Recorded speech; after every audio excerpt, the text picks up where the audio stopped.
Now, staying in Victoria, let's look at this survey. This is been published in the Herald Sun today, showing that Victorian ratepayers are calling on local councils to ditch their woke agendas and get back to basics. Statewide surveys run by Council Watch have revealed residents were tired of councillors with political aspirations and executives who pandered to minorities instead of focusing on rubbish and roads.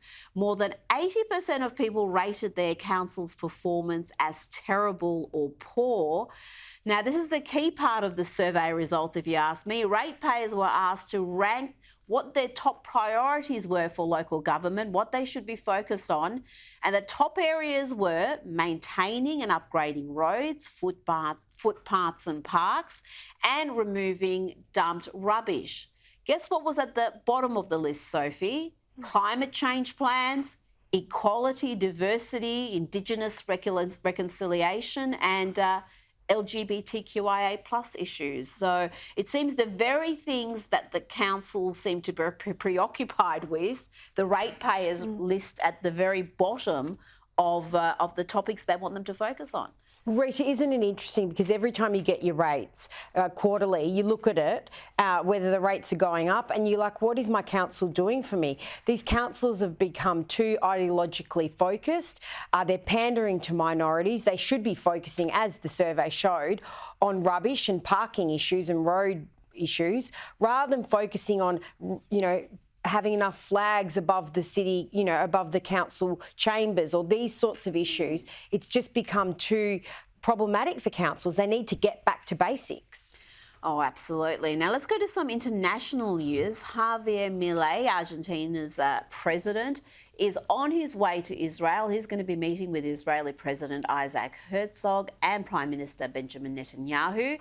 Sophie, he will also visit a kibbutz that was attacked on October 7 by Hamas. He is very much pro-Israel. He studies the Torah. There's even talk that he might one day convert and become a rabbi. This is interesting, Rita, that he's going to these lengths now to go and visit Israel. I think a lot of people will be very supportive of this, but it'll also come with some condemnation of why is he siding with Israel. But I think it will largely be welcomed that he is going to visit there and to see the atrocities that did take place on October 7. Well, I can tell you none of his supporters will be shocked by this. 3 days before the election in Argentina, when there were pro-Palestinian marches across the world and anti-Israeli marches, we should call them, he was waving the Israeli flag. He found the biggest Israeli flag possibly in Argentina, and he was waving it. So his supporters know exactly where he stands on those issues. Now, let's go to the border crisis at the US southern border, with record numbers streaming in illegally under the Biden administration. Well, we finally have a Senate border deal, which will be voted on this week. This was struck between the Republican Senate leaders and the Biden White House. This controversial bill looks set to fail, Sophie. Fox News is reporting it's facing significant opposition from Republicans and other conservatives who say it does not do enough to tackle the border crisis and stop releases into the interior.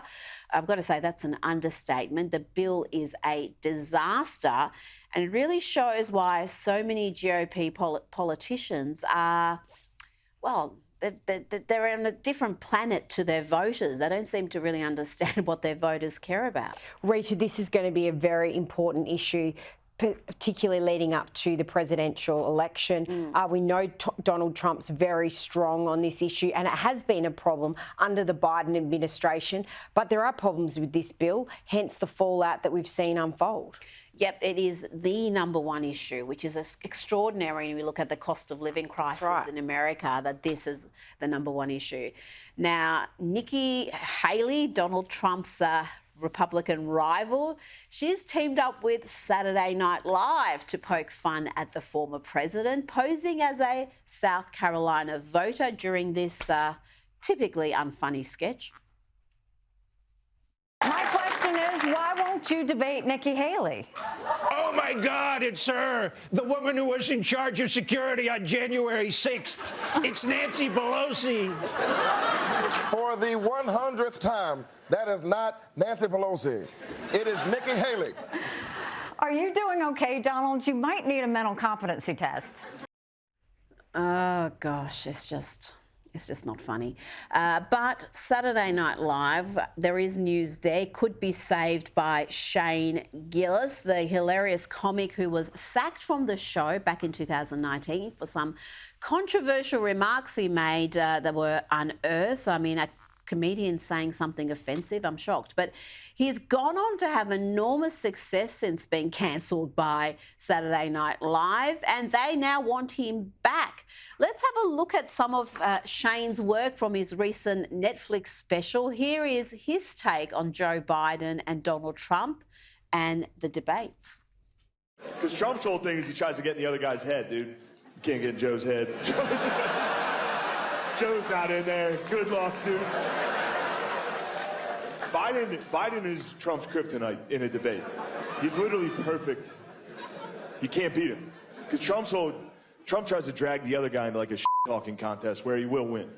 He will win at that. He can't get Biden. He tries. Every debate he's trying so hard, and Biden's just...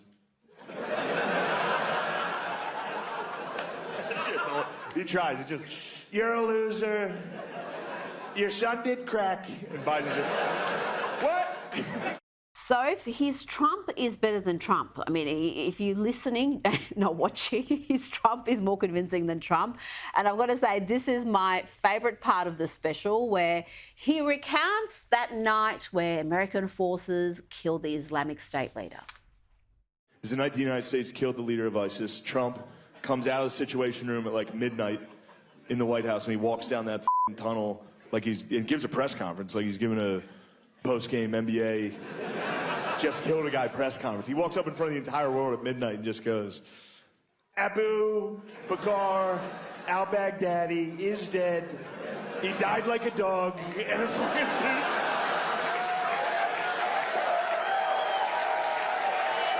all him, dude. I didn't change one word of that. That's what he opened with. And then he did 40 minutes. The speech is 40 minutes for no reason. It wasn't a prepared speech. He freestyled 40 straight.